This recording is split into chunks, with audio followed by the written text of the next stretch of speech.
નમસ્કાર મિત્રો, સ્વાગત છે તમારું અમારી YouTube channel Gujarat jobs and ન્યૂઝમાં. મિત્રો, કરાર આધારિત ભરતી જે ઘણા લાંબા સમયથી ચાલી રહી છે તેને રદ કરીને કાયમી ભરતી કરવા બાબત ઘણા લાંબા સમયથી આંદોલન ચાલી રહ્યા છે.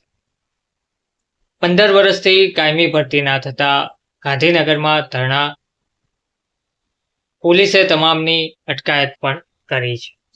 આંદોલનનો આજે 25મો દિવસ છે, પરંતુ હજુ પણ આંદોલન ચાલુ છે. જ્યાં સુધી કાયમી ભરતી માટે સહમતિ સરકાર તરફથી ના આપવામાં આવે ત્યાં સુધી આંદોલન ચાલુ રહેશે તેવું કહેવામાં આવ્યું છે. તો તે મામલે શિક્ષણ મંત્રી દ્વારા શું કહેવામાં આવ્યું છે તે જોઈએ. તો ગુજરાતમાં છેલ્લા 15 વર્ષથી કાયમી વ્યાયામ શિક્ષકની ભરતી ના થવાને મુદ્દે શિક્ષકોએ આંદોલન છેડ્યું છે.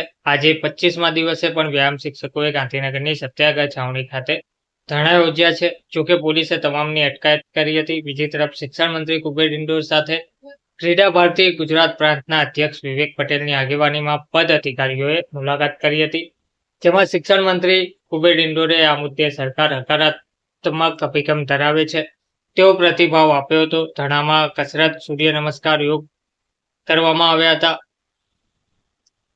ખેલ સહાયક યોજનાથી વ્યાયામ શિક્ષકો સંતુષ્ટ નથી. સરકારે ખેલ સહાયક યોજના અમલમાં મૂકી છે, પરંતુ વ્યાયામ શિક્ષકો આ યોજનાથી સંતુષ્ટ નથી. આ યોજના હેઠળ 11 મહિનાના કરાર આધારિત નિમણૂક અપાય છે.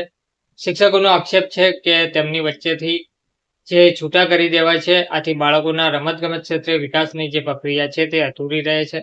યોજનામાં રજાઓના નિયમો સ્પષ્ટ નથી. સીઆરસી, બીઆરસી, ટીપીઈઓ અને ડીપીઓ જેવા અધિકારીઓ પાસે પણ યોજના અંગે પૂરતી માહિતી નથી. શિક્ષકોએ અનેક વખત સરકારમાં રજૂઆત કરી છે, પરંતુ હજુ સુધી કોઈ ઉકેલ આવ્યો નથી.